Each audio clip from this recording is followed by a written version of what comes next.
বেলডাঙায় যখন আগুন জ্বলছে তার থেকে ঠিক ২০ কিলোমিটার দূরে বহরমপুরে রোড শো করলেন এই রাজ্যের যুবরাজ, সেকেন্ড ইন কমান্ড এবং ভাবী মুখ্যমন্ত্রী অভিষেক বন্দ্যোপাধ্যায়।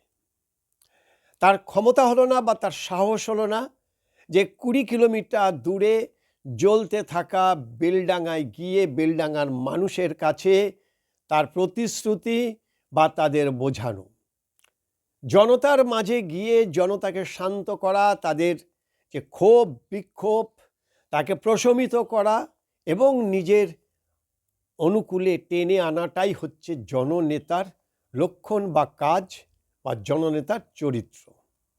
আর এখানে ডাহা ফ্লপ অভিষেক বন্দ্যোপাধ্যায়। হাজার হাজার পুলিশের নিরাপত্তায় কোটি কোটি টাকা খরচ করে তার এই রোড শোয়ের আসলে নিট ফল হচ্ছে অশ্বডিম্ব। রাজ্যের মানুষের কিচ্ছু যায় আসে না। অভিষেক বন্দ্যোপাধ্যায় যদি ১০০টা এরকম রোড শো করে এবং তারপর তৃণমূল কংগ্রেস যদি ক্ষমতায় আসেও, তাহলে পশ্চিমবঙ্গের কি খুব বেশি পরিবর্তন হবে? পশ্চিমবঙ্গের রাজ্যের কর্মসংস্থানের কি কোনো পরিবর্তন হবে? পশ্চিমবঙ্গের আইন শৃঙ্খলার কি কোনো পরিবর্তন হবে? সোজা কথায় সোজাভাবে যদি বলতে হয় তাহলে না। তাই অভিষেক বন্দ্যোপাধ্যায়ের হিম্মত হয়নি বহরমপুর থেকে বেলডাঙা এই মাত্র ২০ কিলোমিটার গিয়ে মানুষের মাঝে দাঁড়িয়ে তার বীরত্ব প্রকাশ করা। তার তুলনায় তিনি একটা রোড শো করে একটু স্টান্টবাজি করলেন এবং নিজের কেতাদুরস্ত শরীর, চেহারা, জামা কাপড় দেখিয়ে তিনি কিছু গরম গরম লেকচার দিয়ে ফিরে আসলেন। মালদহেতে আজকে দেশের প্রধানমন্ত্রী নরেন্দ্র মোদী এসেছেন। এবারে নতুন স্লোগান তিনি বেঁধে দিয়ে গেলেন, পাল্টানো দরকার বিজেপি সরকার। তিনি মঞ্চ থেকে দাঁড়িয়ে বলেছেন পাল্টানো দরকার, আর লক্ষ লক্ষ উপস্থিত জনগণ তারা সমস্যার চিৎকার করে বলেছে বিজেপি সরকার। কিন্তু পাল্টানো বললেই তার পাল্টানো যাবে না। এই সরকার বদলাতে গেলে নরেন্দ্র মোদীও পারবে না, শুভেন্দু অধিকারীও পারবে না। এই সরকার যদি বদলায় তাহলে জনগণ বদলাবে। পশ্চিমবঙ্গের ললাট লিখনে এই পরিবর্তন কতটা সুফল বয়ে আনবে, সুদিন বয়ে আনবে, সেটা সময় বলবে। তবে মালদহ থেকে আজকে একাধিক বন্দে ভারতের উদ্বোধন করে দেশের প্রধানমন্ত্রী নরেন্দ্র মোদী একটা বার্তা তিনি দিয়ে গেলেন যে যদি বিজেপিকে সুযোগ দেওয়া হয় তাহলে পশ্চিমবঙ্গে এই ধরনের সরকারি প্রকল্প, কেন্দ্রীয় প্রকল্প তারা ঢেলে সাজাবেন পশ্চিমবঙ্গকে।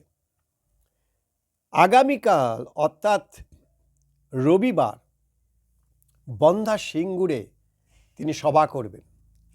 যে সিঙ্গুর দিয়ে পশ্চিমবঙ্গের ৩৪ বছরের শাসক সিপিএম তথা বামফ্রন্টের পতন ঘটেছিল এবং তৃণমূল কংগ্রেসের উত্থান হয়েছিল ২০০৮ সাল, আর আজকে ২০২৬, ১৮ বছর পর ১৮ই জানুয়ারি দেশের প্রধানমন্ত্রী নরেন্দ্র মোদী সেখানে সভা করবেন।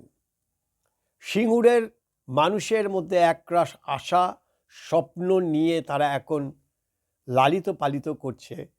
সময় গুনছে কখন নরেন্দ্র মোদী আসবে এবং তাদের আশার বাণী শোনাবে। যদিও এই সিঙ্গুরে যাতে ন্যানো কারখানা না হয়, তৃণমূলকে সেই সময় তৎকালীন বিজেপির নেতৃত্ব তারা সাহায্য করেছিল। কিন্তু সময়ের সঙ্গে সঙ্গে পরিবর্তন হয়, অনেক ভুল শুধরে নিতে হয়, যা বিজেপি সরকার পরবর্তীকালে ক্ষমতায় এসে তারা বুঝতে পেরেছেন যে উন্নয়ন ছাড়া দ্বিতীয় কোনো রাস্তা নেই। আর পশ্চিমবঙ্গে এই মুহূর্তে শিল্প সম্ভাবনা প্রায় শূন্য বললেও কম বলা হবে, শূন্য। কোনো শিল্প আসেনি পশ্চিমবঙ্গে। যতই বাগাড়ম্বর করুক না কেন, আসলে পশ্চিমবঙ্গের এই শিল্প সংস্থান, কর্মসংস্থানের দিকে ভারতবর্ষের একেবারে তলানির দিকে যে রাজ্যগুলি আছে তার মধ্যে একটি হচ্ছে পশ্চিমবঙ্গ। একটা সময় পশ্চিমবঙ্গ সারা ভারতবর্ষের যে জিডিপি তার 27% নিজে সেটা বহন করত, আর আজকে সেই জিডিপি কমতে কমতে এসে মাত্র 4% এসে দাঁড়িয়েছে। স্বাভাবিকভাবে বোঝাই যাচ্ছে যে সিপিএম যে শিল্প বিরোধী যে তকমা পশ্চিমবঙ্গের কপালে লিখে দিয়ে গেছিল সেটা খণ্ডাতে চেয়েছিলেন বুদ্ধবাবু, কিন্তু দলের আভ্যন্তরীণ দ্বন্দ্ব এবং তৃণমূল কংগ্রেস বিজেপির যৌথ ষড়যন্ত্রে বা পরিকল্পিত তাদের এই আন্দোলনে বুদ্ধবাবুকে সেই ক্ষমতার মসনদ থেকে সরে যেতে হয়। আর তারপর কেটে গেছে প্রায় 18 বছর। সিঙ্গুর আর কখনো শিল্পমুখী হয়নি, সিঙ্গুরের মাটিতে আর সেই ফসলও হয় না। কপাল চাপড়াচ্ছে স্থানীয় কৃষকরা যারা জমি দিয়েছিলেন। মাত্র 300 একর জমিতে যদিও বা চাষবাস হচ্ছে, বাকি প্রায় 600 থেকে 700 একর জমি এখনও নিষ্ফলা। আর সেই নিষ্ফলা জমিতেই আবার নতুন করে স্বপ্নের জাল বুনতে শুরু করেছেন সিঙ্গুরবাসী দেশের প্রধানমন্ত্রী নরেন্দ্র মোদীর কথায়। তাই পশ্চিমবঙ্গের পরিবর্তন শুধু রোড শো আর কিছু বড় বড় লেকচার মন্দির করে দিয়ে হবে না। আগামী প্রজন্মকে যদি পশ্চিমবঙ্গের বা বাংলার মাটিতে ধরে রাখতে হয় তাহলে পশ্চিমবঙ্গে একদিকে যেমন শিক্ষা ব্যবস্থাকে পরিবর্তন করতে হবে, অন্যদিকে শিক্ষার শেষে তাদের রোজগার, তাদের কর্মসংস্থানের পথ সুগম করতে হবে, সুনিশ্চিত করতে হবে।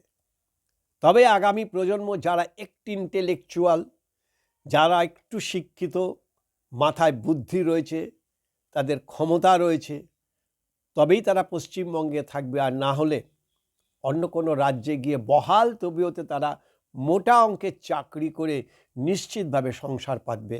আর পশ্চিমবঙ্গবাসীর কপালে এই 1000, 2000 এই সরকারি প্রকল্প বা দুয়ারে সরকার নামে এই ধরনের সরকারি প্রকল্প নিয়েই সন্তুষ্ট থাকতে হবে। তাই যতই দেশের প্রধানমন্ত্রী বলুক না কেন পরিবর্তন দরকার, সে পরিবর্তন জনগণ আনবে। যদি জনগণ পরিবর্তন আনে তাহলে কারোর ক্ষমতা নেই সেই পরিবর্তনকে আটকাবে। আর তৃণমূল কংগ্রেসের যতটা সম্ভব না বলাই ভালো, কারণ তাদের এই রাজনীতি এখন পরিষ্কার বোঝা যেটা যাচ্ছে যে মানুষকে ধাপ্পাবাজি ছাড়া আর কোনো কিছুই না। কারণ নতুন করে তাদের সামনে উন্নয়নের কোনো কথা নেই। তারা শিক্ষা ব্যবস্থা নিয়ে কোনো কথা বলতে পারছেন না, কর্মসংস্থান নিয়ে কিছু কথা বলতে পারছেন না, যদিও মাঝে মধ্যে এই মিথ্যা প্রতিশ্রুতি দিয়ে মানুষকে কিছুটা প্রলুব্ধ করার চেষ্টা করছে। কিন্তু সব শেষে প্রশ্ন থেকেই গেল যে বহরমপুর থেকে বেলডাঙ্গা মাত্র 20 কিলোমিটার, অভিষেক বন্দ্যোপাধ্যায় কেন গেলেন না? সে প্রশ্নের জবাব অভিষেক বন্দ্যোপাধ্যায় কি দিতে পারবেন?